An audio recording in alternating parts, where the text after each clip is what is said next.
ఇది దక్షిణామూర్తి స్తోత్రం చెప్పుకుంటున్నాం కదా. ఫస్ట్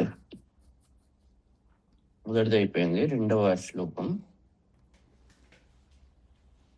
ఓం నమ ప్రణవార్థాయ శుద్ధ జ్ఞానైకమూర్తయే నిర్మలాయ ప్రశాంతాయ దక్షిణామూర్తయే నమః.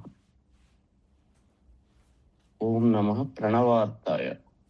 ప్రణవం అంటే ఓంకారం అన్నట్టు. ప్రణవం యొక్క అర్థము ఏదైతే ఉన్నదో ఆ అర్థంతో కూడినవాడా అన్నట్టు.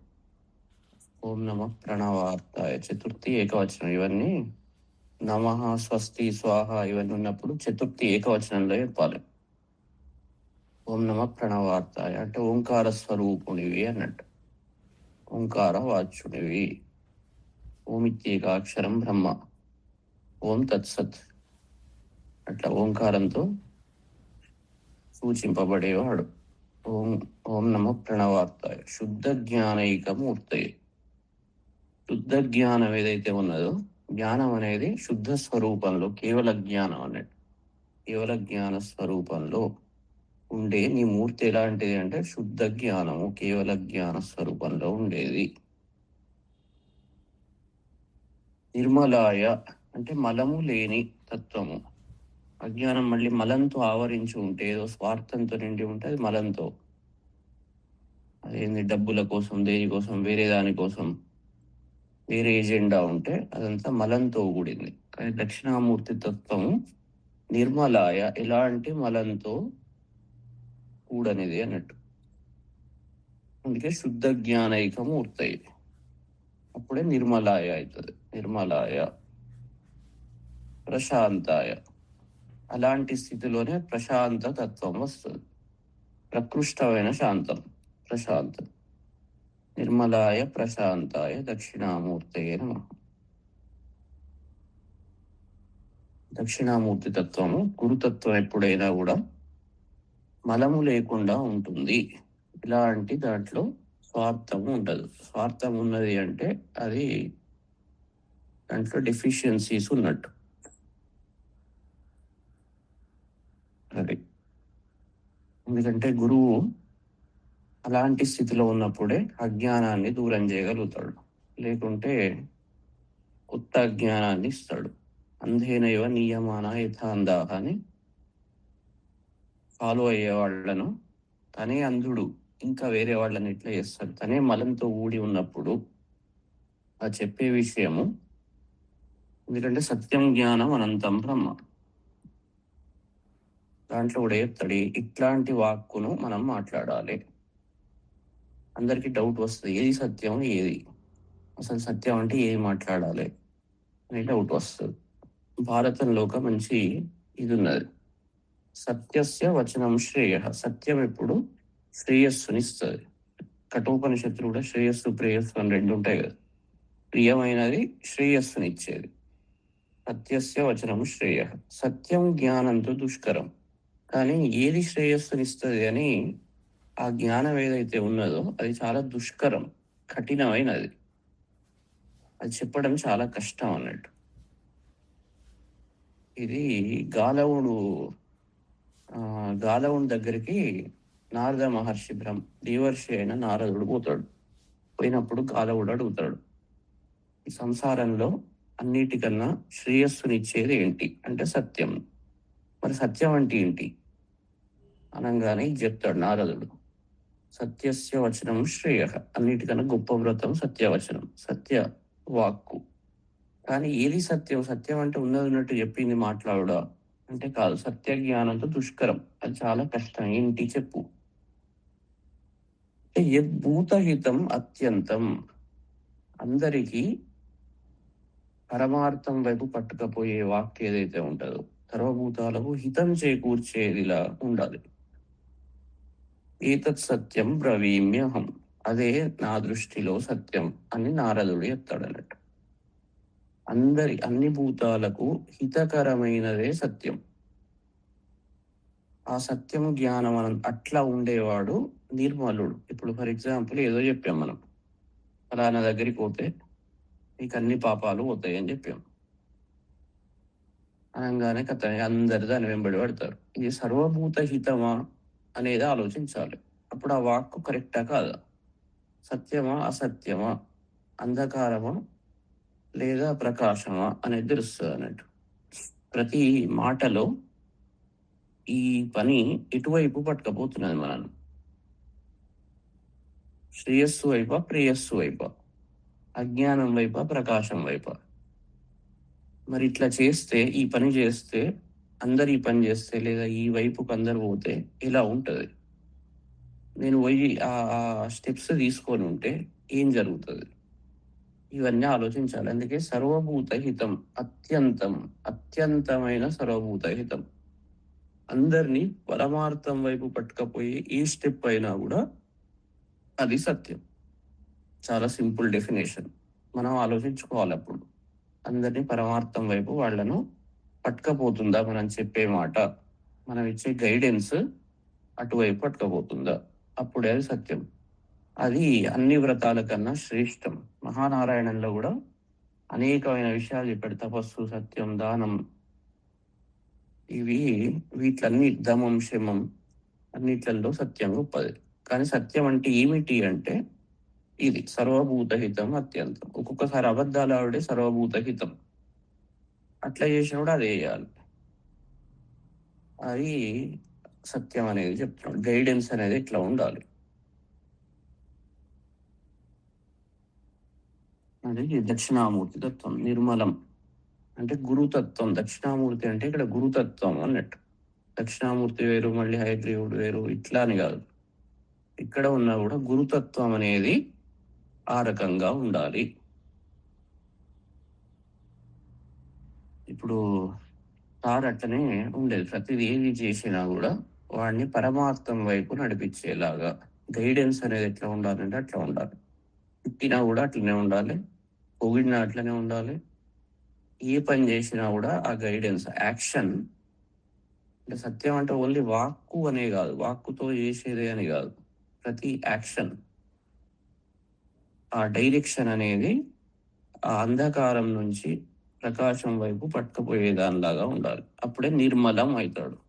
మలం లేని, మలము అంటే మళ్ళీ దాంట్లో అజ్ఞానం వైపు పట్టుకపోయేది అవుతుంది. తర్వాత శుద్ధ జ్ఞానం కాదు. ఎందుకంటే సత్యం, జ్ఞానం, అనంతం అన్ని ఒకదానికి చాలా ఇంటర్లింక్ ఉంటాయి.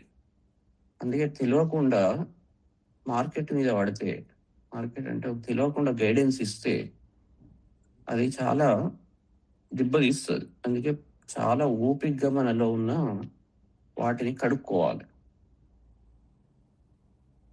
ఇది విద్య అనేది మనిషిని ప్రకాశం వైపు పట్టుకపోవాలి కానీ మళ్ళీ అంధకారం వైపు పట్టుకపోకూడదు.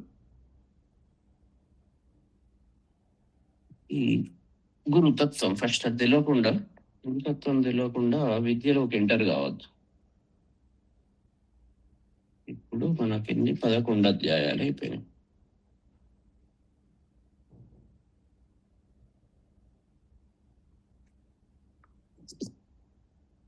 12ది. దీంట్లో దేవి చరిత్ర యొక్క ఈ పఠనం వల్ల వచ్చే ఫలితాలు, మాహాత్మ్యం ఇదివరకే చెప్పాం. దేవి చరిత్ర వల్ల ఏం వస్తుంది అంటే శాంతి, ధైర్యం. ఈ మన కోరికలు తీర్చే మిషన్ కాదు.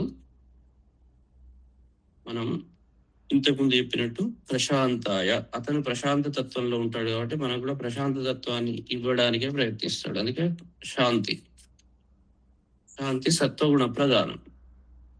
తర్వాత ధైర్యం, ధీశక్తి ఇవ్వడం వల్ల మనం అన్ని పరిస్థితులను మంచిగా ఎదుర్కొని మన ముందర ఉన్న ప్రాబ్లమ్స్ను సాల్వ్ చేసుకోగలుగుతాం.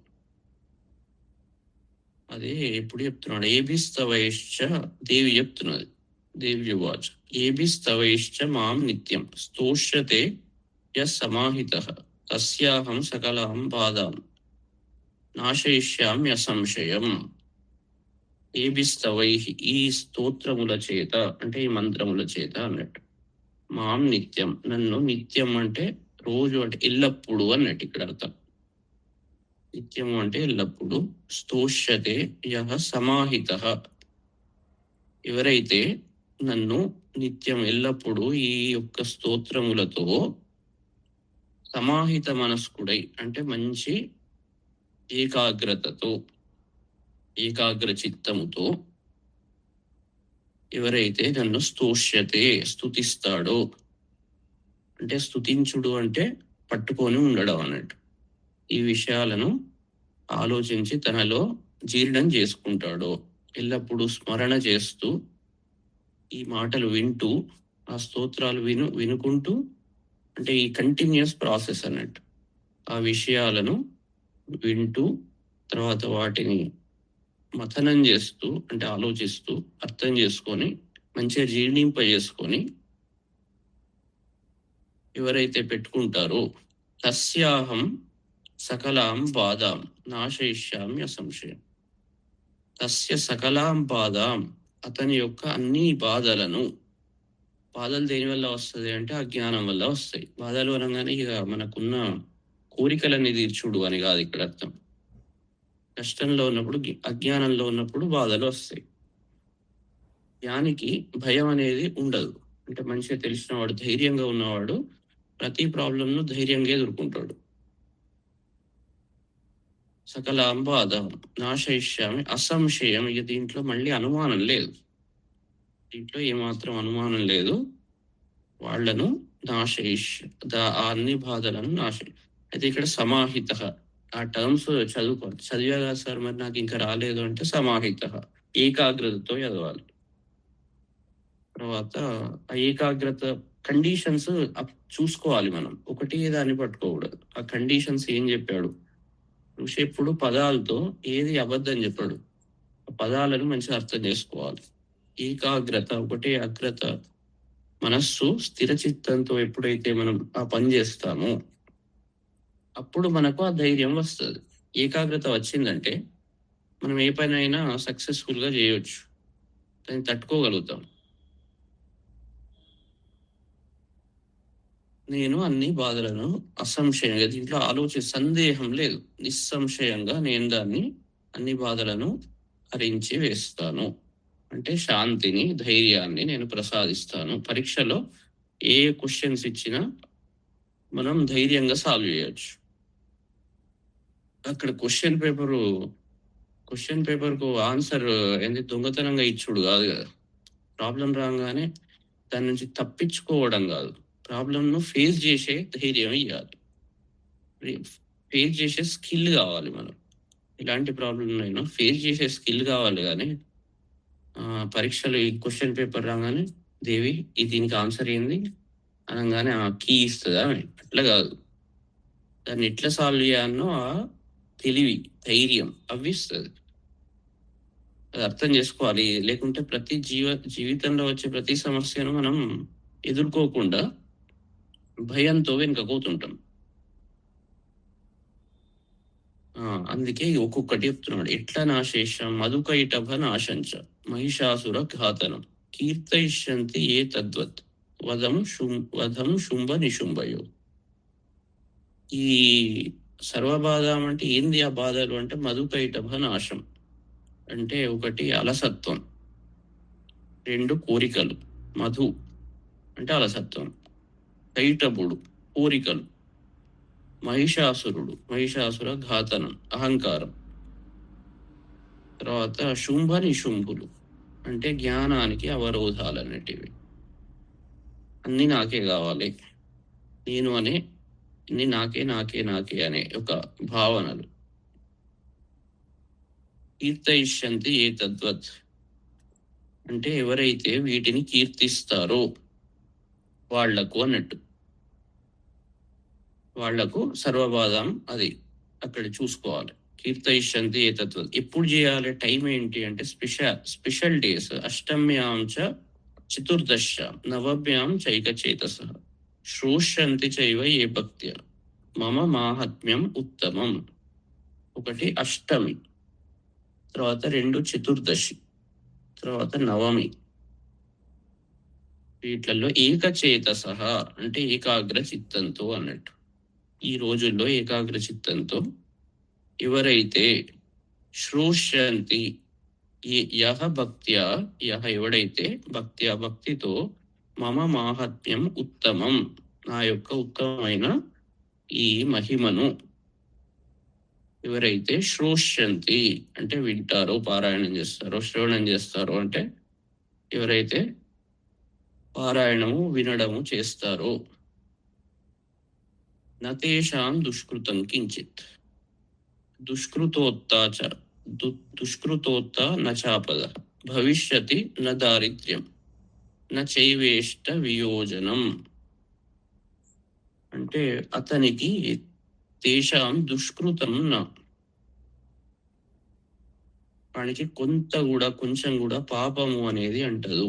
ఎందుకంటే ఈ లక్షణాలు ఎప్పుడైతే వస్తాయో, పారాయణం చేయంగానే పాపం అంటదు అంటే ఆ పారాయణం అంటే అవన్నీ లక్షణాలను తెలుసుకున్నప్పుడే, మంచిగా తెలుసుకొని పారాయణం చేసినప్పుడు అలసత్వం లేదు, కోరికలు లేవు, అహం లేదు, అన్ని నాకు కావాలని లేదు, ఆ శాంతి కోసం, అమ్మవారి ప్రీతి కోసం ఎప్పుడైతే చేస్తామో అతనికి పాపం అంటదు న్యాచురల్ గా. అందుకే నతేషాం దుష్కృతం కించిత్ దుష్కృతోత్త నచాపద అంటే దుష్కృతాల నుండి వచ్చిన ఆపదలు ఏవైతే ఉంటాయో, పాపం చేసినప్పుడు ఆపదలు వస్తాయి. ఎందుకు ఇట్లా ఫలానా ఈ విధంగా జరుగుతున్నది అంటే ఏదో పాపం చేశాం అన్నట్టు. కర్మఫలాలు, ఆ కర్మఫలాలు వచ్చినప్పుడు, ఇలా ఉన్నప్పుడు కర్మఫలాలు అంటవు. అంటే ఒకవేళ మరి వస్తున్నాయి కదా అంటే అవి అంటవు. ఇట్లా ఉన్నప్పుడు అవి జరుగుతున్నా వాటి మీద చిత్తం కూడా ఉండదు. ఏదో జరుగుతున్నా కూడా ఎప్పుడైతే మన ఏకాగ్ర చిత్తంతో దేవి మీద మనం పెడతామో, మన మనస్సులో ఆ జరిగే విషయాల చిత్తం ఉండదు. అందుకే కించిత్ దుష్కృతోత్త నచాపద ఆపదలు వస్తాయి. ఎందుకంటే పాప ఫలం వల్ల వస్తాయి. వచ్చినప్పుడు దాని మీద మనకు చిత్తము అనేది ఉండదు. తర్వాత భవిష్యతి నా దారిద్ర్యం నచైవేష్టావి యోజనం, దరిద్రతత్వము ఉండదు. దారిద్ర్యం అంటే ఒకటే, ఇప్పుడు మామూలుగా చూస్తే ధనం లేకపోవడం, కష్టాలు, ఇవన్నీ దారిద్ర్యం. ఇవి జరగవు, దారిద్ర్య బాధ ఉండదు. ఎందుకంటే వాడు అలసత్వం ఉండదు, ఏది ఉండదు, కష్టపడతాడు, ఏదో విధంగా తన జీవితాన్ని మంచిగా తయారు చేసుకుంటాడు. కాబట్టి దారిద్ర్యము ఉండదు. దారిద్ర్యం అంటే ఒక్క ధనం లేకపోవడమే కాదు, ఇదేంటి భావ దారిద్ర్యం. ఇప్పుడు కొందరికి కోట్లుంటాయి, లక్షల కోట్లుంటాయి, కానీ నిద్ర పట్టదు. అది దారిద్ర్యం, దరిద్రంతో బాధపడుతున్నట్టు. ఒకడు మామూలుగా పొలం పని చేసుకొని మంచిగా వచ్చి నిద్ర పోతాడు, ఆనందంగా ఉంటాడు, సంతోషంగా మంచిగా నిద్ర పోతాడు, మంచి పనులు చేసుకుంటాడు, పిల్లలతో అందరితో సంతోషంగా ఉంటాడు, సాధ్యమైనంత ఇంకోనికి అది చేస్తాడు. వాని దగ్గర పెద్ద ₹1,00,000 కూడా సరిగా ఉండవు, ఇంకోటి దగ్గర 1,00,000 కోట్లు ఉంటాయి. వానికి ఎప్పుడు టెన్షన్, ఎక్కడ వాటిల్లో దొరుకుతానో, ఎక్కడ ఏమవుతుందో ఏందో, నన్ను అందరు ఏమనుకుంటున్నారో, ఉన్నదాకా మంచిగా బతికే కదా, ఇప్పుడు ఇట్లా అయిపోయింది, ఈ భయాలతో వచ్చేస్తుంటాడు. వాడు దరిద్రుడు. ఒరిజినల్ గా ఆలోచిస్తే దరిద్రుడు వీడు కాదు, వాడు. కాబట్టి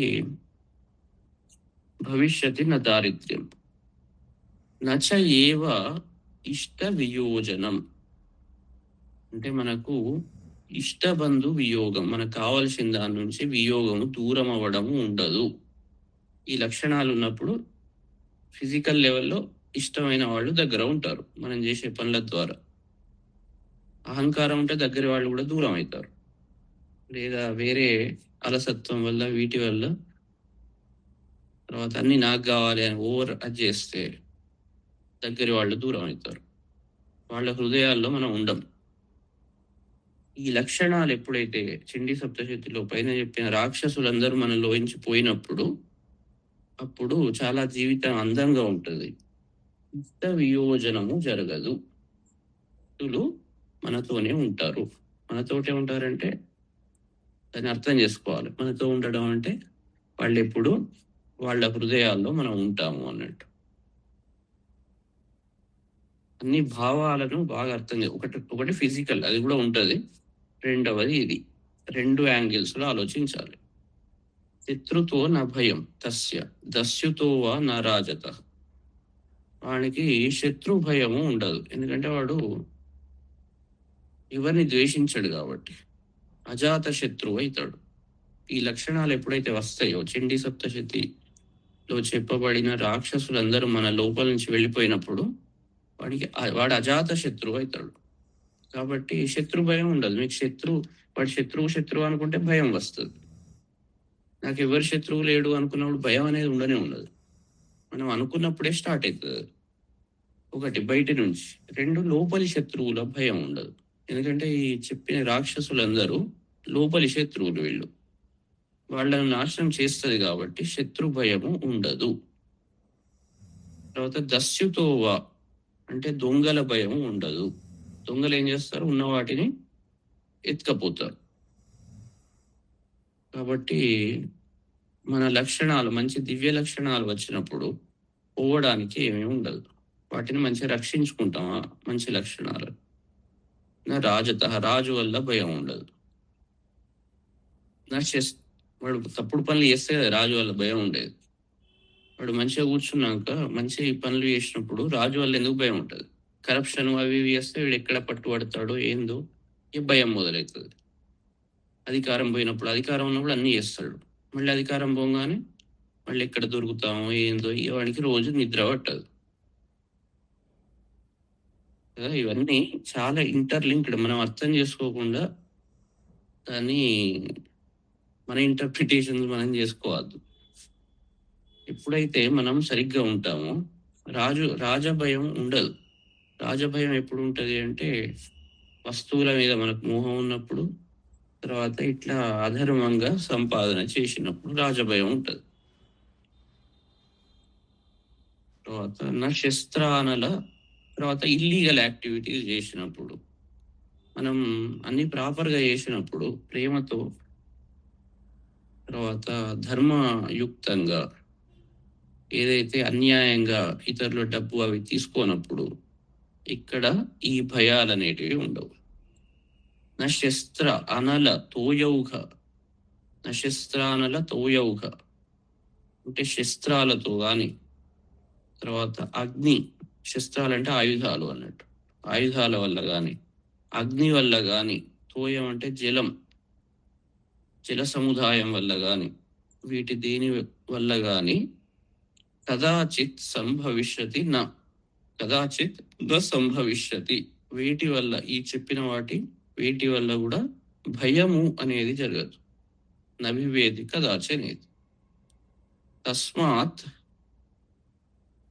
తస్మాన్ మమైతత్ మాహాత్మ్యం పఠితవ్యం సమాహితై శ్రోతవ్యం చ సదా భక్త్యా పరం స్వస్త్యయనం హి తత్. ఇది ఏదైతే ఉన్నదో తస్మాత్ అందువల్ల, మమ ఏతత్ మాహాత్మ్యం నా యొక్క ఈ స్తోత్ర రూపమైన ఈ మహత్తు ఏదైతే ఉందో, సమాహితై పఠితవ్యం అంటే ఏకాగ్రతతో, సమాహిత చిత్తంతో పఠించవలసింది. పఠితవ్యం పఠించుటకు యోగ్యమైనది అన్నట్టు. శ్రోతవ్యం అంటే వినదగినది. సదా భక్తి ఎల్లప్పుడూ భక్తితో ఇది వినదగ్గది, తర్వాత పఠించదగినది. స్వస్త్యయనం హి తత్ అదే కళ్యాణమైన స్వస్తి అయనం, అదే స్వస్తికి మార్గము, స్వస్తికి స్థానము. ఎవరైతే ఇది ఏకాగ్ర చిత్తంతో సమాహితై వింటారో, తర్వాత పారాయణం చేస్తారో వాళ్లకు స్వస్తి జరుగుతుంది. ఎందుకంటే మనలో ఉన్న దుష్ట రాక్షసులు పోతాయి. పోయినప్పుడు మనం సంఘంతో చాలా మంచిగా బిహేవ్ చేసినప్పుడు అంత శుభమే జరుగుతుంది. మనం ఎప్పుడైతే మారుతామో అంత శుభం జరుగుతుంది. మనం సరిగ్గా ఉండకుంటే అన్ని కష్టాలు వస్తాయి. ఇంట్లో దగ్గర నుంచి బయటి వరకు ఇహలోకంలో సుఖం ఉండదు, పరలోకంలో కష్టాలు, ఎటువైనా కష్టాలు. కాబట్టి ఈ లక్షణాలను మనం ఉంచుకోకూడదు. ఉపసర్గాన్ అశేషాంస్తు మహామారి సముద్భవాన్ తథా త్రివిధం ఉత్పాతం మాహాత్మ్యం శమయేన్మమ. ఉపసర్గాన్ని అనేక ఉపద్రవాలు, తర్వాత విపరీత స్థితులు, ఇవన్నీ దేనివల్ల వస్తాయి? 3 రకాల కష్టాలు. ఆదిదైవిక, ఆదిభౌతిక, ఆధ్యాత్మిక 3 రకాల కష్టాలు. ఒకటి రోగాలు, నొప్పులు, ఇట్లాంటి కష్టాలు ఉంటాయి. ఇవి ఎందుకు వస్తాయంటే పాపాల ద్వారా. తర్వాత పాపాల వల్ల మన బుద్ధి సరిగ్గా ఉండదు. బుద్ధి కర్మానుసారిణి. దానివల్ల ఏమవుతుంది? మనం చేయాల్సిన పనులను సరిగ్గా చేయం. తర్వాత ఏం తినానో అది తినం, ఎక్కడ ఎలా ఏ రకంగా ఉండానో ఆ లక్షణాలు ఉండవు. దానివల్ల భౌతిక రోగాలు వస్తాయి. 2, అది సరిగ్గా పనిచేయనప్పుడు మానసిక రోగాలు వస్తాయి. ఇవన్నీ ఈ దుష్ట లక్షణాలన్నీ మానసిక దోషాలు. అహంకారం, మదం, ఈ లక్షణాలన్నీ మానసిక దోషాలు. ఈ తర్వాత ఈ 2 సరిగ్గా లేనప్పుడు ఆధ్యాత్మిక స్థితి సరిగ్గా ఉండదు. మన సోల్ పర్పస్ సరిగ్గా ఉండదు. ఈ 3 సరిగ్గా సింకులో లేనప్పుడు ఇవన్నీ త్రివిధ ఉత్పాతం, 3 రకాల ఉత్పాతాలు అన్నట్టు. కొన్ని ప్రకృతి మనకు కొంచెం వరదలు ఇట్లాంటివి వచ్చి ప్రకృతి వల్ల కష్టాలు. వీటన్నిటి వల్ల శరీర బాధలు. 2 మానసిక దోషాలు, మానసిక రోగాలు, ఆధ్యాత్మిక రోగాలు. జ్ఞానం లేకపోవడం కూడా ఒక రోగం. ఇలాంటివి ఉండడం, ఇవన్నీ ఈ దుష్ట లక్షణాలు ఉండడం. అహంకారం మనం అనుకుంటాం చాలా అద్భుతం, నాకే ఉన్నది అనుకుంటాం, కానీ అది ఒక రోగం.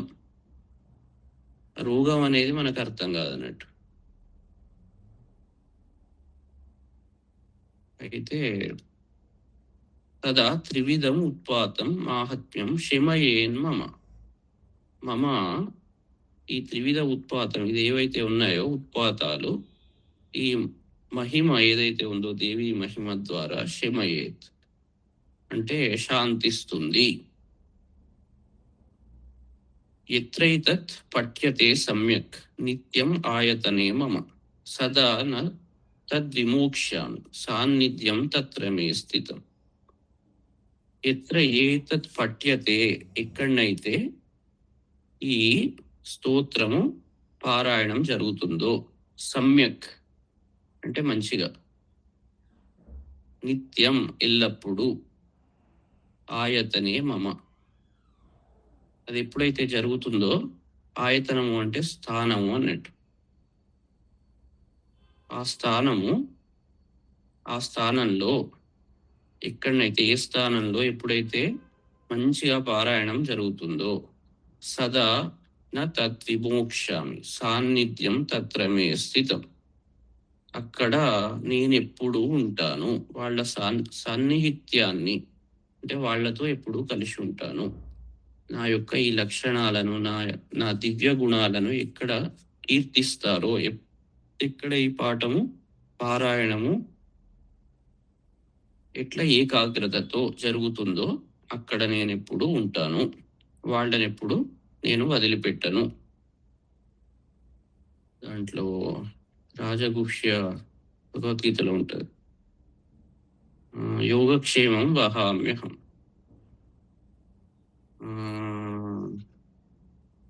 అనన్యాశ్చింతయంతో మాం ఏ జనా పర్యుపాసతే తేషాం ఏషాభియుక్తానాం యోగక్షేమం వహామ్యహం. అనన్యాశ్చింతయంతః. అనన్యాహ అంటే అన్యము లేకుండా, అంటే వేరేదేది లేకుండా, నన్నే అన్నట్టు. అనన్యాహ అంటే వేరేది పట్టుకోకుండా, చింతయంతః ఎవరైతే నన్నే చింతిస్తూ ఉంటారో, నా గురించి ఆలోచిస్తుంటారో, అనన్యాశ్చింతయంతః మాం నన్ను ఎవరైతే, ఏ జనులు, యహ జనః ఎవరైతే జనులు నా గురించి మాత్రమే, ఏ జనాః అంటే ఏ జనులైతే నన్ను వదిలిపెట్టకుండా నా గురించి ఆలోచిస్తారో, పర్యుపాసతే, అంటే అన్ని వైపుల నుంచి, ఉపాసతే అన్ని వైపుల నుండి, అంటే వాళ్ళు చేసే ప్రతి పనిలో నా దివ్య భావాలు, నా లక్షణాలను పుణికిపుచ్చుకుంటారు అన్నట్టు. ఏ జనా తేషాం ఏషాభియుక్తానాం యోగక్షేమం వహామ్యహం. వాళ్ళ యోగాన్ని, క్షేమాన్ని అంటే వాళ్ళు ఏదైతే సంపాదించిన ధైర్యము, శాంతి లక్షణాలు ఏవైతే ఉంటాయో, ప్రతి వేరే విషయాలు కూడా అన్నిటినీ వాటికి సమకూరుస్తాను వాళ్లకు. తర్వాత వాటిని క్షేమం ఒక సమకూర్చంగానే అయిపోయిందా, ఇవాళ పదవి వచ్చింది, మళ్ళీ 10 రోజులకు పీకేశారనుకోండి, అది లాభం లేదు. ఇవాళ మంచిగానే ఉన్నది బుద్ధి, 10 రోజులకు మళ్ళీ వక్రించింది, అది క్షేమం లేనట్టు. కొద్దిగా సేపే ఉంటున్నది అంటే దీన్ని సీజనల్గా చేంజ్ అవుతున్నది అంటే అది క్షేమం లేదన్నట్టు. అందుకే యోగ క్షేమం రెండు ఉండాలి. డబ్బులు సంపాదించాం, మళ్ళీ అవి స్థిరంగా ఉండాలి. బుద్ధి వచ్చింది, మళ్ళీ ఆ బుద్ధి స్థిరంగా ఉండాలి. ఏవైనా కూడా లక్షణాలు అవి స్థిరంగా ఉన్నప్పుడే మంచిగా ఉంటుంది. కాబట్టి యోగ క్షేమం వహామి అహం, అహం వహామి. ఎప్పుడు ఏజైనా పర్యుపాసతే అనన్యాశ్చింతే. మళ్ళీ వేరే వైపు మళ్ళీ ఉరకాదు బుద్ధి. అజ్ఞానం వైపు మళ్ళీ పరుగులు తీసిందంటే ఇవి వెళ్ళిపోతాయి అన్నట్టు. ఇక్కడ కూడా అదే చెప్తున్నాడు, సేమ్ అదే శ్లోకానికి ఇక్కడ ఎత్రైత పఠ్యతే సమ్యక్ నిత్యం ఆయతనే మమ. సేమ్ అదే శ్లోకం, నిత్యం ఎల్లప్పుడూ అన్నట్టు, సమ్యక్ మంచిగా, ఆయతనే ఆ స్థానంలో నిరంతరము. ఈ యొక్క అంటే భగవద్గీత ఎలాంటిదో ఇది కూడా అలాంటిదే. దాంట్లో ఏదైతే చెప్పబడ్డదో ఇది ఉపాసనా మార్గంలో చెప్పబడ్డది, అది ఒక జ్ఞాన మార్గంలో విషయాలు ఎక్స్ప్లెయిన్ చేసుకుంటూ కొంచెం విచ్చి చెప్పారు. ఇక్కడ కొంచెం నిగూఢంగా ఉపాసనా మార్గంలో ఇక్కడ ఉన్నది, కానీ తేడా ఏం లేదు. భగవద్గీత ఎట్లాంటిదో ఇది అలాంటి గ్రంథం అర్థం చేసుకుంటే. ఇప్పుడు ఈ శ్లోకం చూస్తే మామూలుగానే ఉన్నది, కానీ దానికి దీనికి ఏమాత్రం తేడా లేదు. అందుకే నేను సదా నా తత్ విమోక్ష, అతన్ని వదిలిపెట్టకుండా అంటి పెట్టుకొని ఉంటాను. సాన్నిధ్యం నా విమోక్ష, వదిలిపెట్టను అని చెప్తున్నాడు. తర్వాత బలిప్రదానే పూజాయాం అగ్నికార్యే మహోత్సవే సర్వం మమైత చరితం ఉచ్చార్యం శ్రావ్యమే వచ. బలిప్రదానే అంటే ఏదైతే కూష్మాండాది గుమ్మడికాయ బలి ఇవన్నీ ఇస్తాం కదా, అంటే ఒరిజినల్గా ఏంది అంటే మళ్ళీ దాన్ని అన్ని మళ్ళీ ప్రతిదానికో మీనింగ్ ఉంటుంది. ఒక పని చేసేటప్పుడు ఫిజికల్గా చేస్తాం, తర్వాత దాని అంతరార్థం కూడా ఉంటుంది. ప్రతి యాక్టివిటీకి ఏదో ఒకటి ఉంటుంది, గుడ్డిగా ఏ పని ఉండదు. బలిప్రదానే పూజాయాం, బలిప్రదానం చేసినప్పుడు కానీ, పూజలో కానీ, అగ్నికార్యే అగ్నిహోత్ర కర్మలో కానీ, మహోత్సవే ఉత్సాహంతో చేసే, ఉత్సవం అంటే ఉత్సాహము ఆనందంతో చేసే పని, సెలబ్రేషన్. మహోత్సవే సర్వం మమ ఏతత్ చరితం అంటే ఈ మమ ఏతత్ చరితం సర్వం, ఈ మొత్తం చరిత్రను ఉచ్చార్యం శ్రావ్యమే వచ అంటే పఠించాలి, తర్వాత వినాలి. ఇప్పుడు బర్త్డేస్ ఉన్నాయి, ఫర్ ఎగ్జాంపుల్ పిల్లల పుట్టినరోజులు, మనం ఏదో వేరే వేరే పనులు చేస్తాం, కానీ అలాంటి సందర్భాలు అదొక ఉత్సవం లాంటిది కదా, మనం సంతోషంగా ఇంట్లో సెలబ్రేట్ చేసుకుంటాం. అలాంటి సందర్భాల్లో ఈ చరిత్ర చదవవలసింది, వినవలసింది అని చెప్తున్నాడు. తర్వాత వేరే పూజలు ఏవైతే ఉంటాయో అగ్నిహోత్రాది కర్మలు, పూజలు, బలిప్రదానాలు, ఈ పనులు చేసినప్పుడు నా చరిత్ర వినవలసింది, తర్వాత చదవవలసింది. జానత అజానత వాపి బలిపూజాం తథాకృతాం ప్రతీచిష్యామ్యహం ప్రీత్య వన్ని హోమం తథాకృతం. తెలిసి గాని తెలియక గాని తమ పద్ధతుల్లో, కొందరు తెలియకుండా వాళ్ళ పద్ధతుల్లో చేస్తూ ఉంటారు బలి. ఇలా చేసిన భగవంతునికి సమర్పించాలి అనే భావనతో, వాళ్ళ భావన ముఖ్యం.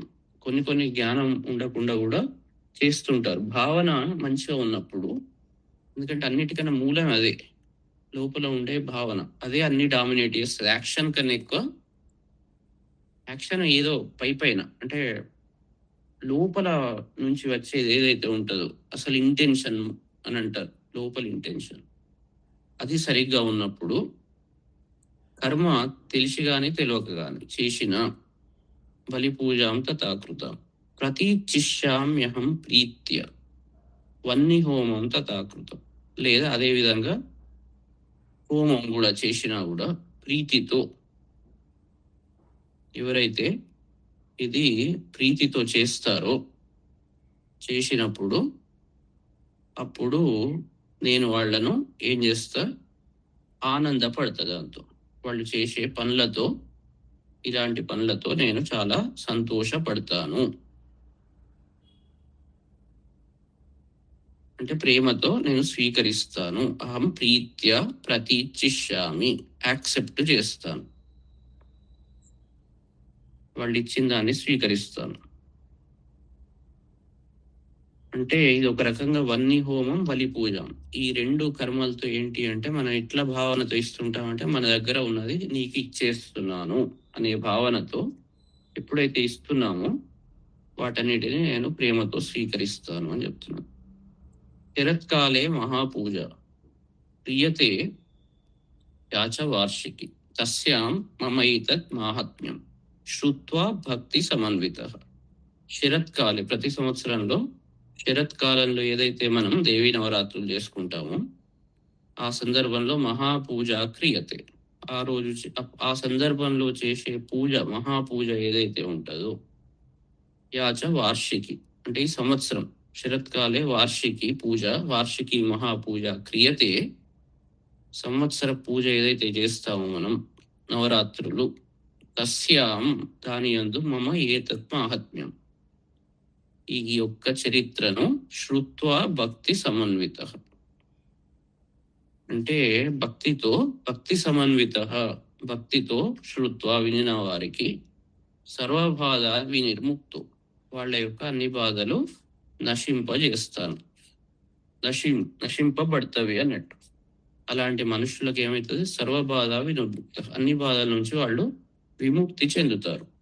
ఇప్పుడు భక్తి సమన్విత, అది కూడా చూసుకోవాలి. భక్తి అంటే అర్థం ఏంటంటే ఆ ప్రేమతో దానికి పట్టుకుంటారు. మనం ఎప్పుడైతే ప్రేమతో ఆ పని చేస్తామో దాన్ని గట్టిగా పట్టుకుంటాం, ఇక మళ్ళీ వదిలిపెట్టడం ఉండదు. ఆ స్నేహం జిడ్డులాగా ఆ విషయాలను పట్టుకొని ఉంటాం. ఇట్లా లూజ్గా వదిలిపెడితే అది భక్తి కిందికి లెక్క రాదు. అలా పట్టుకొని ఉన్నప్పుడు ఆ లక్షణాలను సర్వబాధ విముక్త అవుతారు. వాళ్ళు అన్ని బాధల నుంచి వాళ్ళు ముక్తులైతారు. ధన ధాన్య సుతాన్విత, ధనము, ధాన్యము, పుత్రులు వాళ్లతో కూడి ఉంటారు. ఎందుకంటే భక్తితో చేసింది అమ్మవారు యాక్సెప్ట్ చేస్తుంది కాబట్టి. మనుష్య, అలాంటి మనుష్యులు ధనధాన్య సుతాన్విత సర్వబాధ వినిర్ముక్త అన్నట్టు. మత్ప్రసాదేన భవిష్యతి నా సంశయ, దీంట్లో ఏమాత్రం సంశయం లేదు. నా యొక్క ప్రసాదం వల్ల వాళ్ళు ఇలాంటి స్థితిలో ఉంటారు అన్నట్టు. శ్రుత్వా మమ ఏతన్ మాహాత్మ్యం, మళ్ళీ దీంట్లో కథం చదివా రాలేదు అని గట్ల నాదు. భక్తి అంటే మళ్ళీ పరాకాష్ఠ, భక్తి యొక్క పరాకాష్ఠ వచ్చినప్పుడు ఆ స్థితిలో న్యాచురల్గా ఇవన్నీ అయిపోతాయి, దాంట్లో సంశయం లేదు. కానీ అర్థం చేసుకోవాలి, ఆ టర్మినాలజీ అర్థం చేసుకోవాలి.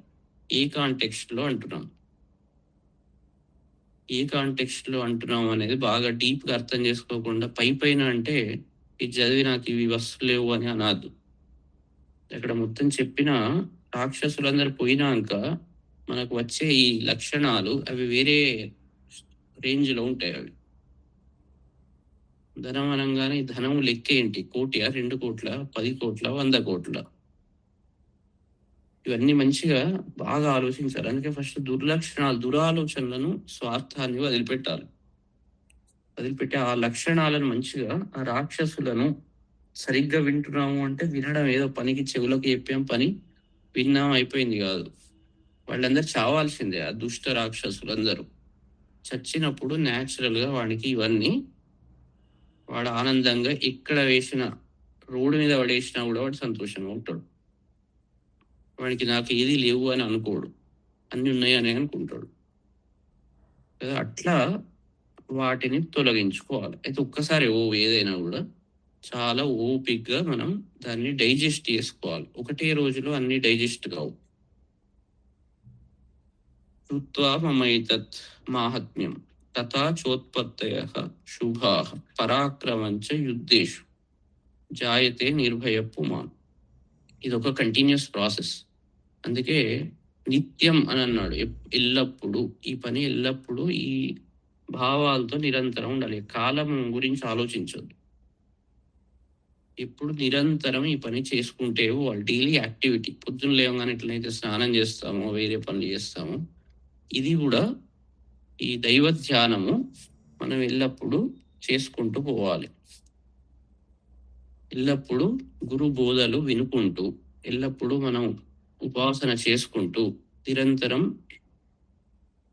అలా ఉన్నప్పుడు ఆటోమేటిక్గా సంతోషంగానే ఉంటాం. శ్రుత్వా మమైతన్ మాహాత్మ్యం తథా చోత్పత్తయః శుభాః పరాక్రమంచ యుద్ధేషు జాయతే నిర్భయపుమాన్. మమ ఏతత్ మాహాత్మ్యం, నా యొక్క ఈ మాహత్యాన్ని, తర్వాత చోత్పత్తయః శుభాః, నా యొక్క ఉత్పత్తులు అంటే అవతారాలు అన్నట్టు. నా అవతారాలు శుభంతో కూడిన అవతారాలు, శుభం కోసం నేను ఎత్తిన అవతారాలు ఏవైతే ఉన్నాయో అవన్నీ శ్రుత్వా విని, పరాక్రమంచ యుద్ధేషు జాయతే నిర్భయపుమాన్. యుద్ధేషు యుద్ధాలయందు, యుద్ధాలు అంటే ఇక మళ్ళీ అంతర్యుద్ధం. ఫస్ట్ మనం ఏదైతే మనలో ఉన్న వాటిని చెడును కడుక్కోవడానికి ఏదైతే పరాక్రమం కావాలో, ధైర్యం కావాలో అది పుమాన్ జాయతే, వాళ్ళకి అది పుడుతుంది ఆటోమేటిక్గా. మంచిగా విన్నప్పుడు దేనికోసం ఏమేం చేశా నేను, ఈ లక్షణాలన్నీ మంచిగా విన్నప్పుడు వాడు నిర్భయత్వంతో ఆ పురుషులకు ఆ యుద్ధం చేయడానికి, వీక్నెస్ అందరికి ఉంటాయి, ఏదో ఒకటి ఉండవు. అట్లెట్లా ఉంటుంది అంటే ఉంటాయి, కంపల్సరీ ఉంటాయి తప్పకుండా. లేకుంటే అట్లా ఎవరు ఉండరు, ఏదో ఒకటి ఉంటుంది. వాటిని మనం తొలగించుకోవడం అనేది ఒక యుద్ధం, అంతర్యుద్ధం. దాన్ని మనం ధైర్యంగా చేయగలుగుతాం. మనకు పరాక్రమము పుడుతుంది, దాన్ని తొలగించుకోవాలి అనే ఒక సంకల్ప బలం వస్తుంది. దానికి కావలసిన మనం యాక్షన్స్ చేస్తాం. మెల్లమెల్లగా అదంతా పూర్తిగా ఆ దురాలోచనలు, దుష్ట లక్షణాలన్నీ తొలగించుకుంటాం ధైర్యంతో. రిపవః సంక్షయం యాంతి కళ్యాణం చ ఉపపద్యతే నందతే చ కులం పుంసాం మాహాత్మ్యం మమ శృణ్వతాం. రిపవః, ఈ శత్రువులు ఎవరైతే ఉంటారో అంత శత్రువులు సంక్షయం యాంతి, అవి క్షయిస్తాయి, క్షయాన్ని పొందుతావి అన్నట్టు. ఈ శత్రువులందరూ క్షయాన్ని పొందుతారు. ఇప్పుడు ఈ 4 రోజుల నుంచి వింటున్నారు, 3 నెలల నుంచి, దాదాపు దగ్గర ఇప్పుడు శ్యామలా నవరాత్రులు అయ్యే వరకు 3 నెలలు అవుతుంది. అర్థయుక్తంగా వింటున్నారు కాబట్టి మీరు మీలో ఉన్న లక్షణాలు రిపవః తప్పకుండా సంక్షయం, కొద్ది కాకుండా కొంతనైనా క్షయాన్ని పొందుతాయి కూడా. పొందుతలేవు అంటే అది వింటలేరు అన్నట్టు. కొద్ది ఒకటేసారి మొత్తం స్లోగా తగ్గుతుంటది. అందుకే రిపవః సంక్షయం యాంతి. ఎప్పుడైతే ఆ శత్రువులు అయిపోతాయో కళ్యాణం చ ఉపపద్యతే. నెగిటివిటీస్ పోయినాయంటే శుభం కలుగుతుంది, ఎట్లయినా కళ్యాణం జరుగుతుంది. కళ్యాణం ఉపపద్యతే నందతే చ కులం పుంసాం. అలాంటి పురుషుల యొక్క కులం నందతే. మంచి లక్షణాలు ఉన్నప్పుడు అందరు కీర్తిస్తారు, అబ్బాయి ఎంత మంచిగా ఉన్నాడు, ఆ సార్ చాలా మంచివాడు అని కులాన్ని కీర్తిస్తారు. మీ వల్ల తల్లిదండ్రులకు, కులానికి కూడా మంచి పేరు వస్తుంది. అలాంటి పిల్లవాడు పుట్టాడు అంటే వాళ్ళ తల్లిదండ్రులు కూడా పుణ్యాత్ములు అని వాళ్ళని కూడా కీర్తిస్తారు. దుష్టుడు పుడితే ఈ అమ్మ వీడు ఎవడిని అన్నాడు, వీడేదో పాపం చేశాడు, అట్లాంటి వాళ్ళ ఇండ్లలోనే వీడు పుడతాడు అని తిడతారు. మనం మంచిగా ఉంటే అందరికి కులానికి వాడు పేరు చేయగలుగుతాడు. రిపవః సంక్షయం యాంతి, శత్రువులు పోయినప్పుడు అంతఃశత్రువులు వాడు మంచి మహాత్ముడైతాడు. మహాత్ముడైనప్పుడు వాళ్ళ కులం కూడా సంతోషపడుతుంది. అంటే కులం కూడా సంతోషపడుతుంది అంటే తాతలు అందరు కూడా సంతోషపడతారు, ఎందుకంటే వాళ్లకు కీర్తి వస్తుంది, లేకుంటే అపకీర్తి వస్తుంది. వీడు చేసే పనుల వల్ల అపకీర్తి తెచ్చుకుంటాడు. అందుకే మాహాత్మ్యం మమ శృణ్వతాం, నా యొక్క ఈ చరిత్రను ఎవరైతే వింటారో వాళ్ళ కులము సంతోషపడుతుంది. నందతే శాంతి కర్మణి సర్వత్ర తథా దుస్వప్న దర్శనే. గ్రహ పీడాసు చోగ్రాసు మాహాత్మ్యం శృణుయాన్ మమ.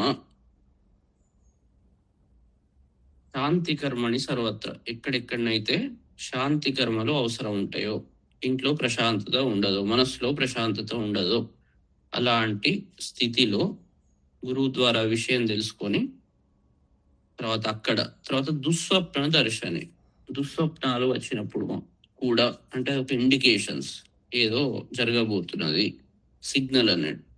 అలాంటి సందర్భాల్లో గ్రహ పీడాసు చోగ్రాసు, గ్రహ దోషాలు, ఈ గ్రహం మంచి లేదు, ఆ గ్రహం మంచి లేదు, ఇప్పుడు 8వ ఇంటికి వచ్చాడు శని, ఇవి ఉంటాయి కదా, ఇలాంటి స్థితుల్లో మాహాత్మ్యం శృణుయాన్ మమ, నా యొక్క ఈ యొక్క మాహాత్మ్యాన్ని వినవలసింది. ఎందుకంటే అలాంటివి వచ్చినప్పుడు మనం ధైర్యంగా ఎదుర్కొనగలగాలి. అప్పుడు దాని యొక్క ఎఫెక్ట్ అనేది తగ్గిపోతుంది. అవన్నీ పోవాలి అనుకోవద్దు. కష్టకాలం వస్తుంది, ఏదో రోగమో నొప్పియో ఇంకేదో ఆర్థిక నష్టమో ఏదో వస్తుంది. అదేంది ఒక పరీక్షా కాలం అన్నట్టు. పరీక్షా కాలంలో మనకు ఏకాగ్రత ఎక్కువ ఉండాలి. పరీక్షలు ఇచ్చే మామూలుగా మంచిగా కూర్చుంటాం, బుక్ ఏదో పట్టుకొని ఇట్లా అవుతాం. పరీక్షలు అట్లా కాదు, ఏకాగ్రతతో మనం ఎగ్జామ్ రాస్తాం. ఏకాగ్రత లేకుంటే ఆ క్వశ్చన్ పేపర్ సాల్వ్ చేసుడు కష్టం అవుతుంది. ఇంట్లో మామూలుగా కూర్చున్నట్టు లేదా క్లాస్లో కూర్చొని టైం ఇట్లా బెడ్ మీద కూర్చొని చేసినట్టు ఉండదు కదా. అక్కడ చాలా ఏకాగ్రతతో కూర్చోవాల్సి వస్తుంది. పరీక్షా కాలము అంటే గ్రహ పీడ అంటే ఇక్కడ అది ఒక రకమైన పరీక్షా కాలం. అప్పుడు ఎక్కువ ఏకాగ్రత ఉండాలి దాన్ని తట్టుకోవాలంటే. ఎందుకంటే ఇన్ని రోజుల శ్రమ అక్కడ సరిగా లేకుంటే మొత్తం ఫెయిల్ అవుతాం. ఫెయిల్ అయితే తర్వాత మళ్ళీ మొదటి నుంచి చదవాల్సి వస్తుంది. సో కష్టకాలంలో మనం ఎక్కువ ఏకాగ్రతతో ఎక్కువ ధైర్యంతో దాన్ని ఎదుర్కొనగలగాలి. అందుకే కష్టాలు చాలా ఇంపార్టెంట్ కూడా. పరీక్షలు చాలా ఇంపార్టెంట్ లైఫ్లో. కష్టాలు అంటే కష్టాలు కదా, పరీక్షలు అన్నట్టు. దాని పరీక్షలాగా తీసుకోవాలి. మన యొక్క లెర్నింగ్, మన క్వాలిటీస్ను అది టెస్ట్ చేస్తుంది. అలాంటి సందర్భాలే మన క్వాలిటీస్ను టెస్ట్ చేస్తుంది. అప్పుడు ఎక్కువ ఏకాగ్రతతో తట్టుకోవాలి. నాకు టైం మంచి లేదని కూర్చోవద్దు అట్లా బాధపడుకుంటూ ఏడ్చుకుంటూ. ఆ టైంలో ఎక్కువ ఏకాగ్రతతో దాన్ని తట్టుకోగలగాలి. అది చాలా ఇంపార్టెంట్, ఇది తెలుసుకోవాలి అట్లా. లేకుంటే పరీక్ష పేపర్ కీ పేపర్ అంటే ఆన్సర్ కి ఇచ్చుడు కాదు. ఇక్కడ ఇది చదవగానే ఆన్సర్ కి వస్తుంది, అన్ని ఎగిరిపోతాయి. తిట్టేటాడు అందరు సడన్ గా మనం మంచిగా చూస్తాడని ఉంటాడు, తిట్టేటాడు తిడుతూనే ఉంటాడు. మనం ఏంటంటే వాడి మీద చిత్తం పెట్టకుండా ఏకాగ్రతతో వేరే పని మీద పెడితే వాడి తిట్లు మనకు వినవడవు కదా. ఇలా దీన్ని ఇట్లా అర్థం చేసుకోవాలి. పరీక్ష హాల్ పోయి ఏకాగ్రతతో రాయాలి అని అనుకోవాలి తప్ప ఈ చదవడం వల్ల నాకు ఆన్సర్ కి ఇవ్వాలి అనుకోకూడదు. గ్రహ పీడాసు చోగ్రాసు ఉగ్రాసు గ్రహ పీడాసు మాహాత్మ్యం శృణుయాన్ మమ. అలాంటి సందర్భాల్లో ఇది వినవలసింది. ఎందుకంటే ఆ సందర్భాల్లో ఇది విన్నప్పుడు ధైర్యం వస్తుంది. ధర్మరాజు అరణ్యవాసంలో ఉన్నప్పుడు వాళ్ళని అడుగుతాడు. అయ్యో, అప్పుడప్పుడు కుంగిపోతారు కదా, ఎంతటి వాడైనా ఎంత గొప్పవాడైనా ధైర్యం ఉన్నవాడైనా అప్పుడప్పుడు కంటిన్యూస్ కష్టాలు వచ్చినప్పుడు కొంత బాధపడతాడు. ఇదంతా నాకే కష్టం వచ్చిందా, ఇది ఏంది, ద్రౌపదికి ఏంది ఇంత మంచి అద్భుతంగా బతికింది, ఆమె యొక్క కష్టాన్ని నేను చూడలేకుండా ఉన్నాను అని చెప్తుంటాడు. అనగానే వీళ్ళు దౌమ్యుడు, వ్యాసుడు వీళ్ళందరూ కథలు చెప్తారు. నీకే కాదురా బాబు, శ్రీరామునికి కూడా వచ్చింది, వాళ్ళకి వచ్చింది. అట్లనా, అయితే పర్లేదు అని మళ్ళీ వాడు తగ్గుతాడు. లేకుంటే ప్రపంచంలో కష్టాలని నాకే ఉన్నాయని వీడు అనుకుంటాడు. మరి వాళ్ళు గొప్ప వాళ్ళని ఎవరినైతే నువ్వు పూజ చేస్తున్నావు వాళ్ళకు కూడా వచ్చినాయి, వాళ్ళు కూడా ధైర్యంగా ఎదుర్కొన్నారు ఆ సందర్భాలను. నీకొక్కడికే కాదురా బాబు, నీకన్నా ఘోరమైన కష్టాలు వచ్చినాయి, ఎవరు దాన్ని తప్పించుకోలేరు. వాళ్ళ దాన్ని నువ్వు ఆదర్శంగా తీసుకొని నువ్వు కూడా దాన్ని ఆ రకంగా ఓపిక పట్టు, ధైర్యంతో దాన్ని ఓర్పుతో తట్టుకో. దాని మీద చిత్తం పెట్టకుండా వేరే దాని మీద చిత్తం పెట్టు, ఎట్లా సాల్వ్ చేయాలో ఆలోచించు అని వాళ్ళు కథలు చెప్పి అది చేస్తారు. ఇక్కడ కూడా ఇలాంటి సందర్భాల్లో మనం దీన్ని పారాయణం చేస్తే ఎలాంటి భావాలు వస్తాయంటే ఆ ధైర్యం వస్తుంది. కష్టాల్లో ఉన్నవాడు రామాయణం చదివితే ఆ రాముడికి కూడా కష్టాలు ఉన్నాయి, నాకు కూడా ఉన్నాయి, వస్తాయి. ఇప్పటికీ నాది దుఃఖము సుఖము ఎప్పుడు స్థిరంగా ఉండదు. కష్టాలు సుఖాలు స్థిరంగా ఉండవు, అది చేంజ్ అవ్వుకుంటూ పోతాయి. ఎప్పుడు సుఖంగా ఉండడు, ఎప్పుడు కష్టంగా ఉండడు. నహుషుడు ఇట్లనే ఇంద్ర పదవి కోల్పోయినప్పుడు, నహుషుడు కాదు, బలి చక్రవర్తి ఇంద్ర పదవి కోల్పోతాడు. కోల్పోయి ఒక చోట మూల కూర్చుంటాడు. విరోచనుడు అంటారు ఆయన. కూర్చుంటే ఇంద్రుడు మంచిగా ఐరావతం మీద వచ్చి తన దర్పాన్ని ప్రదర్శించుకుంటూ బలి చక్రవర్తిని కొద్దిగా ఆట పట్టిద్దామని వస్తాడు. ఆయన అదే సంతోషంతో ఉంటాడు. ఇంద్ర పదవి అనుభవించినప్పుడు ఎట్లా ఉన్నాడో కోల్పోయినప్పుడు కూడా అదే ఆనందంతో ఉంటాడు. ఇది ఏం చేస్తాడు, నేను ఎట్లా ఉన్నాను, వీడు అట్లనే ఉన్నాడు కదా, వీని దగ్గర ఏం లేదు కదా, ఐశ్వర్యం లేదు, అధికారం లేదు. అలాంటి వాడు కూడా అదే సంతోషంగా ఉన్నాడు, ఎక్కడ కూడా బాధ కనబడుతులేదు ముఖంలో అని ఆశ్చర్యపోతాడు. ఆశ్చర్యపోయి బలి చక్రవర్తిని అడుగుతాడు, ఏంది మరి నువ్వు ఈరోజు నాకు ఎట్లా ఉన్నావేంది, నీకు అసలు ఇన్ని రోజులు అనుభవించవు, ఇప్పుడు కింద పడ్డావు, మరి నీకేం కావట్లేదా అంటే, బాబు ఇవన్నీ ఈ సైకిల్ జరుగుతూనే ఉంటవి, నేను అప్పుడు అనుభవించా, ఇప్పుడు ఇట్లా ఉన్నా, నువ్వు కూడా ఆ టైంలో అట్లా ఉంటే ఇప్పుడు ఇది వచ్చింది. ఇలాంటి ఇంద్రులు 1,000,000 మంది వస్తారు. ఇది జరుగుతూనే ఉంటది. ఈ సైకిల్ మీద గొప్పగా స్పెషల్ గర్వపడాల్సిన విషయం ఏం లేదు దీంట్లో. మనం ఎప్పుడు స్థిర చిత్తంతో ఉండాలి అని గుణపాఠం చెప్తాడు. చెప్తే సంతోషపడి యాక్చువల్గా ఇంద్రుడు అప్రిషియేట్ చేసి వెళ్ళిపోతాడు.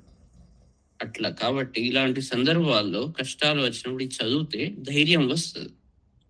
ధైర్యం వచ్చి ఎట్లా ఎదుర్కొనాలి, మన లక్షణాలు ఏవైతే ఉంటాయో తట్టుకునే లక్షణాలు అవి పెరుగుతాయి. ఉపసర్గా క్షేమం యాంతి గ్రహ పీడాశ్చ దారుణ దుస్వప్నంచ దృభిర్దృష్టం సుస్వప్నం ఉపజాయతే. ఇప్పుడు ఉపసర్గా ఇలాంటి కండిషన్స్ అన్ని క్షేమం యాంతి ఒక్కసారి చల్లబడతాయి.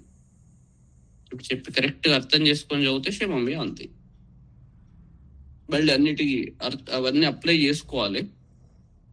గ్రహ పీడాశ్చ దారుణ, గ్రహ పీడలు కానీ అవన్నీ దారుణమైన గ్రహ పీడలన్నీ క్షమం యాంతి శాంతిని పొందుతాయి. దుస్వప్నంచ నృభిర్దృష్టం దుస్వప్నము ఉపజాయతే. మనుషుల చేత ఏదైతే దుస్వప్నాలు చూడబడతావో అవి సుస్వప్నంగా మారిపోతాయి. స్వప్నము అంటే ఇంకొకటి కళ అని అనుకోవాలి, జీవితమే ఒక స్వప్నం. దాంట్లో దుస్వప్నం అంటే కొన్ని మనం ఏదో ఊహించుకొని మనది మనం చెడుగా అది చేసుకుంటూ ఉంటాం అన్నట్టు. అనవసరమైన వాటిని మనం పుల్ చేసుకొని మెమొరీ నుంచి వాటిని చూసి బాధపడుకుంటూ కూర్చుంటాం. అది దుస్వప్నం కిందికి. బుద్ధి వచ్చిన వాడు అలాంటి వాటిని తెచ్చుకోడు అన్నట్టు, దుస్వప్నం అవుతుంది అంతే. వాడు మనకన్నా మంచిగా ఉన్నాడు అని వాడు బాధపడుతుంటాడు. అరే నీకన్నా కింద వాడు ఇంకోడు ఉన్నాడు రా బాబు, వానికన్నా నువ్వు మంచిదే కదా, అదృష్టవంతుడివి కదా అంటే కథని సుస్వప్నం అయిపోయి ఇంతసేపు బాధ అంతా ఎగిరిపోయి బుద్ధితో ఇది చూస్తే వానికి సుస్వప్నం అవుతుంది. అంతే, ఏం లేదు. బాలగ్రహావి భూతానం బాలానాం శాంతికారకం. అందుకే కొంచెం అర్థం తెలుసుకొని చదవడం ఏదైనా మంచిది. విషయ జ్ఞానం ఉంటే మనం దాన్ని కరెక్ట్గా ఇంటర్ప్రిట్ చేసుకొని దానివల్ల ధైర్యం శాంతి తెచ్చుకుంటాం. అందుకే ఓపిక వాళ్ళు ఏ పని చేసినా మంచిగా దాన్ని తీక్షణంగా ఆలోచించి దాంట్లో ఉన్న రసాన్ని తీసుకోవాలని. అన్నం తినేటప్పుడు మనం తట్టెడు తిని దాంట్లో శక్తి రాకుంటే ఎట్లా, కొద్దిగా తిన్నా మంచిగా ఉండాలి, రసం తీసుకోవాలి. కాబట్టి చిన్న చిన్నవి చదివినా కూడా దాంట్లో నుంచి మనం ఆ రసాన్ని ఆస్వాదించాలి. బాలగ్రహాభిభూతాన బాలానాం శాంతికారకం సంఘాత భేదే చ నృణాం మైత్రీకరణం ఉత్తమం. ఆ తర్వాత బాలగ్రహాభిభూతానం బాలగ్రహాలతో పీడింపబడే పిల్లలకు బాలగ్రహ దోషాలు అనేటివి ఉంటాయి అన్నట్టు. ఇవి ఏంటి అంటే 9 రకాలు ఉంటాయి. స్కంద, శకుని, రేవతి, ఇట్లా పూతన అని ఇట్లాంటివి ఉంటాయి అన్నట్టు. అవి బాలానాం శాంతికారకం. సంఘాత భేదేచ నృణాం మైత్రీకరణం ఉత్తమం. తర్వాత ఇవి దీనివల్ల బాలగ్రహాలతో పీడింపబడేటప్పుడు ఈ పారాయణం చేయడం వల్ల వాళ్లకు స్వాస్థ్యం అంటే ఆరోగ్యం వస్తుంది. తర్వాత సంఘాత భేదే నృణాం, రాజుల మధ్య లేదా మనుష్యుల మధ్య పరస్పర ద్వేషాలు కలిగినప్పుడు దీనివల్ల వాళ్ళ మధ్య స్నేహభావము అనేది వస్తుంది. ఎందుకంటే ఈ లక్షణాలు ఎప్పుడైతే పోతాయో అప్పుడు స్నేహభావం ఆటోమేటిక్గా వస్తుంది. అహంకారం వల్లనే ద్వేషం వస్తుంది. అవి పోయినప్పుడు, ఆ లక్షణాలు పోయినప్పుడు కలిసి పనిచేయాలి అందరం అనే భావనలు, తర్వాత ప్రతి వాళ్ళల్లో ఉండే ఇంపార్టెన్స్ మనం ఎప్పుడైతే చూస్తామో, ఎట్లా అంటే మనం ఇప్పుడు అన్నం తింటున్నాం అంటే ఇదంతా ఇక్కడి నుంచి వచ్చింది. ప్రతి వాళ్ళని కూడా మనం దాన్ని అర్థం చేసుకున్నప్పుడు వాళ్ళ కాంట్రిబ్యూషన్, ఇప్పుడు రైతులు ఉన్నారు, వాళ్ళు పండిస్తేనే కదా అన్నం పుట్టేది, అక్కడి నుంచి మన వరకు వస్తుంది. ఇప్పుడు మనం చదువుకుంటున్నాం కాబట్టి నాకు బాగా తెలియదు, వాళ్ళకి ఏం తెలియదు అంటే మరి వాళ్ళ పని వాళ్ళు చేయకుంటే మనకి తిండి దొరకదు. సో వాళ్ళ ఇంపార్టెన్స్ అర్థం చేసుకోవాలి. అట్లా ఉన్నప్పుడు సొసైటీలో బ్యాలెన్స్ ఉంటుంది. ప్రతి వాళ్లకు వాళ్ళు చేసే వృత్తి పట్ల ఇప్పుడు లేకుండా ముందర ఎవరు దాంట్లో ఏమున్నది, రైతు అదంతా వేస్ట్ అంటే లోస్ట్ తిండి దొరకదు. ఈ డబ్బులు ఇవన్నీ పెద్ద పెద్ద బిల్డింగులు మనం పట్టుకొని ఏం చేస్తాం తిండి లేకుండా. ఫండమెంటల్స్ వాళ్ళకి ఆ ఇంపార్టెన్స్ మనం ఇవ్వాలి. వాళ్ళ వృత్తి మీద వాళ్ళకి ఆ గౌరవం వాళ్ళకి రావాలంటే మనం గౌరవించాలి. ఎందుకంటే మనం అందరు దాని బెనిఫిషియరీస్. వాళ్ళు పండించే దాని నుంచి మనం బెనిఫిషియరీస్. ప్రతి వాళ్ళు ఇంపార్టెంట్ సొసైటీలో. అందరూ వాళ్ళకు వాళ్ళు చేసే పని అదే యజ్ఞం. మనం ఇప్పుడు ఈ యజ్ఞం చేస్తే, జ్ఞాన యజ్ఞం చేస్తే వాళ్ళు ఆ యజ్ఞం చేస్తారు. ప్రతి వాళ్ళు వాళ్ళ పని వాళ్ళు చేయాల్సిందే. ఎవరి పని వాళ్ళు చేయకుంటే లాస్ట్కి ఏమవుతుంది, ఇంబ్యాలెన్స్ అవుతుంది సొసైటీ. కొందరు నేను ఓన్లీ అవధానం, అందరు ఇట్లాంటి వాళ్ళే ఉండాలి అంటే అందరు అట్లాంటి వాళ్ళు ఉంటే మిగిలిన వాళ్ళు ఎట్లా మరి? బట్టలు కట్టుకోవాలంటే అది ఎవరు నేయాలి, తిండి తినాలంటే ఎవరు పండించాలి? ప్రతి వాళ్ళ కంట్రిబ్యూషన్ సొసైటీలో అవసరమే. అందరి ఇంపార్టెన్స్, అందరు కలిసి ఉంటేనే అక్కడ ఒక సొసైటీ మంచిగా నడుస్తుంది. ఇల్లెవరు కట్టాలి? చిన్న చిన్న దగ్గర నుంచి ఆలోచించుండే. సినిమాలు ఏంటంటే పైన ఎప్పుడు హీరోనే చూస్తారు, అక్కడ వెనుక ఎంతమంది కృషి ఉన్నది అనేది మనం ఆలోచించం. ఎప్పుడు హీరో మీదనే దృష్టి ఉంటుంది, ఫ్రంట్ ఎండ్ ఉన్నవాడి మీద. కానీ వెనుక బ్యాక్గ్రౌండ్ వరకు చాలా జరుగుతుంది. ఒక పాట పాడాలంటే దాని లిరిసిస్ట్, మ్యూజిక్ కంపోజర్, తర్వాత గాయకుడు, వీడు జస్ట్ పెదవులుగా తెలుస్తాడు అంతే. ఇవన్నీ ఆలోచించాలి. అంటే బ్యాక్గ్రౌండ్ ప్రతిదీ మనం ఏది ఎక్కడి నుంచి వస్తుంది, అప్పుడు సొసైటీలో ప్రతి వాళ్లకు ఇవ్వాల్సిన గౌరవం. అందుకే రుద్రతత్వం, రుద్రుడు అందరిలో ఉంటాడు. ప్రతి వాళ్ళని గౌరవించడం ఫండమెంటల్, అది నేర్చుకోవాలి కదా. అప్పుడు ఇవన్నీ ఏవైతే ఉన్నాయో ఈ ద్వేషాలు అనే ద్వేషభావము అనేది ఎగిరిపోతుంది సంఘంలో. లేకుంటే మాది గొప్ప అంటే మాది గొప్ప అని లొల్లి పెడతారు. అందరు గొప్పనే, గొప్ప కాని వాడేవారు, అందరూ ఒళ్ళకొకళ్ళు మ్యూచువల్ డిపెండెన్సీ అనేది ఉంటుంది అన్నట్టు. అది అర్థం చేసుకుంటే మైత్రీకరణం ఉత్తమం, మిత్రభావం వస్తుంది అన్నట్టు. ద్వేషభావం కాకుండా మిత్రభావము అందరి మధ్య కలుగుతుంది. మిత్రభావం చాలా, అందుకే సంఘాత భేదేచ నృణాం. లేకుంటే ఆ సంఘం వాడంటే నాకు నచ్చదు, వీడంటే నాకు నచ్చదు, ఇది స్టార్ట్ అవుతాయి అన్నట్టు. గ్రూప్స్, ప్రతి వాడు ఒక గ్రూప్ లాగా తయారైపోయి ఓణిపోనికి వాడదు. ఎట్లా ఉండొద్దు, అందరూ ఇంపార్టెంటే అనే జ్ఞానం ఎప్పుడైతే వానికి వస్తుందో అప్పుడు మైత్రీ భావం వస్తుంది అన్నట్టు. ఇవన్నీ దేనివల్ల వస్తాయి? అక్కడ చెప్పిన రాక్షసులందరూ పోతే ఇవన్నీ లక్షణాలు కరెక్ట్ ఉదయిస్తాయి. రాక్షసులు ఉన్నంత కాలం నేను స్పెషల్ అనే భావన వీడికి వస్తుంటుంది అన్నట్టు. మిగిలిన వాళ్ళందరినీ తీసి పడేస్తాడు. ప్రతి వాడు ఇంపార్టెంటే అని వాడికి ఎప్పుడైతే అర్థమవుతుందో, సొసైటీ ఎట్లా వర్క్ అవుతుంది అనే ఆ క్లారిటీ ఉన్నప్పుడు అతనికి భేదాలు ఉండకుండా మైత్రీకరణ, ఉత్తమమైన మిత్రభావము కలుగుతుంది. ఇది కథ. ఇవాళ ఇక్కడికి ఆపుదాం. ఓకే.